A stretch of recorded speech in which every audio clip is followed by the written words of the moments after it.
ireo fanorenan'ny faminaniana. Izany no amaranantsika ny herinandrontsika, mbola manasanao haritra hatramin'ny farany.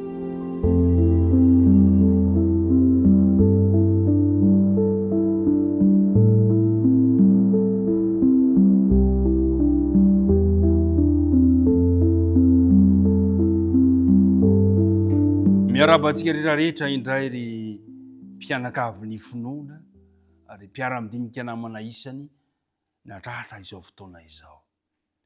Miarabantsika amin'ny anaran'i Jesosy, ny tompony omanao hatrany hatrany. Iaraka ivavaka isika amarina zao dinidinika izao. Andriamanitra rainay io amin'ity zoma maraina ity dia misaotra anao izahay fa matsapa ny fitantananao rehetra, matsapa ny famonjena sy ny fiarovanao anay.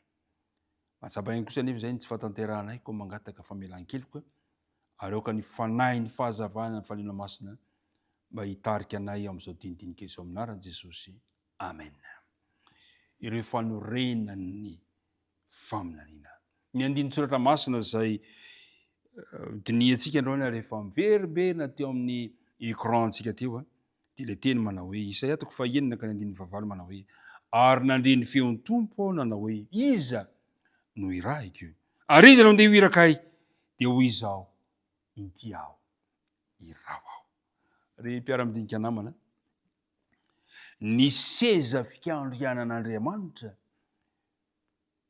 no fanorenan'ny faminaniana. Avetsika ilay mandeha, ny seza fiandrianan'Andriamanitra no fanorenan'ny faminaniana.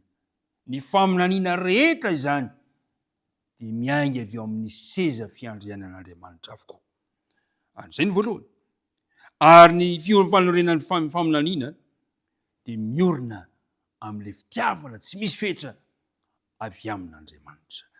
Ary tsara ihany mampatsiahy antsika, mampamamerimerina fa ary rehefa miresaka seza fiandrianan'Andriamanitra isika, io no ivon'ny fifehezen'Andriamanitra ny voary manontolo. Dia ny zava-mananaina eo akaiky ny seza fiandrianan'Andriamanitra dia ny kerobima izany. Ilay maneho ny famirapiratany voninahitran'Andriamanitra, maneho ny fahefan'Andriamanitra. Ry mpiara-midinika namana, marana antsika ny dinidinintsika androany dia izao. Tadio tsara fa nitady izay ampisalasalana ny voary ny amin'ny fiandrianan'Andriamanitra Satana. Ilay kerobima izay niodina tamin'Andriamanitra.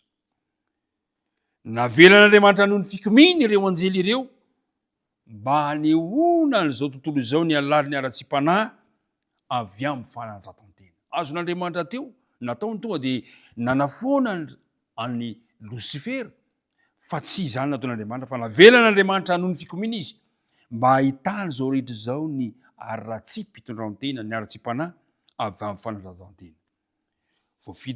Voavitaka Satana nefa an-taranak'olombelona ka dia nitao aminy koa hiady amin'Andriamanitra miaraka aminy. Nefa na izany izany azy, miariary kosa ny fandresen'ny Satana, fandresen'ny kristiany Satana teo amin'ny hazo fijaliana. Resy Satana. Ry mpiara-midinika namana, tsy fikasan'Andriamanitra velively ny sin'ny faharatsiana ary ny toe-javatra mampalahelo vokatra izany. Saingy izao, rehefa ho tapitra izany fotoana izany, rehefa tapitra izay satria ho foanan'Andriamanitra Satana, dia ho hitantsika kosa ny fahatsaran'Andriamanitra sy ny fitiavan'Andriamanitra. Mijery ny voavitra no avoazany indray araka ny endrik'Andriamanitra isika amin'izay fotoana izay.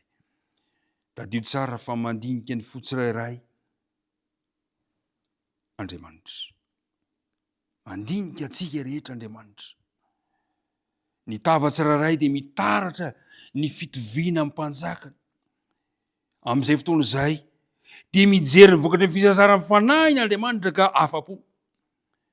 Amin'izay fotoana izay dia miteny amin'ny feo mahery izy araka ny voalaza ny Apokalipsy 5:19 hoe indreto ny navotana tamin'ny rako, ho an'ireto no nijaliako, ho an'ireto no nahafatesako mba azony mitoetra eo inatrehako mandritra ny mandrakizay.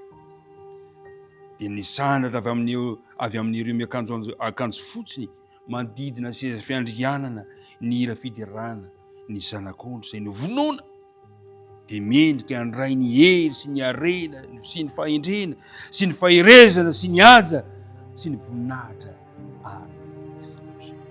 Mpiara-midinika namana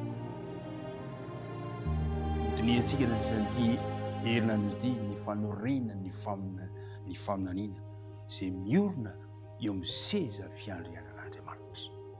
Kanefa hitantsika ihany koa teto ny fiafaran'ny tantara fa mbola hiverina ny ray ny hira-pandresena tahaka nataon'ireo serafima fa izaika hoe masina Jehova tompo. Dia anako akoa amin'izay fotoana izay ny hirantsika mpandresy manao hoe ny zanak'ondry zay novonona dia mendrika andray ny hery sy ny harena sy ny fahendrena sy ny faherezana ny haja ny voninahitra ary ny saotra. Io ampiandrasantsika an'izany toe-javatra izany azonao atao androany maneho ny voninahitran'Andriamanitra eo amin'ny fiainanao. Azonao atao androany ny midera misaotra mankalaza ny voninahitran'Andriamanitra satria tsara Andriamanitra ary mbola anao tsara ho antsika izy amin'ny ho avy. Mahereza ny tompo any hombanao sy ny ankohonanao. Ivavaka antsika. Tompo Andriamanitra io misaotranao izahay fa lehibe ny fitiavanao anay tamin'ity herinandro ity ka nafanay nandinika aloha hevitra ny fiorenana ny faminaniana dia ny seza fiandriananao izany. Tompo ampio izahay mba ahay anome voninahitranao eo amin'izao andro fahavelomana izao. Mitahizo ampiara-midinika amiko izao homba zay momba azy koa any ianao. Petraka mandraka ny fiapelantananao ny fiainanay noho ny amin'ny anaran'i Jesosy. Amen.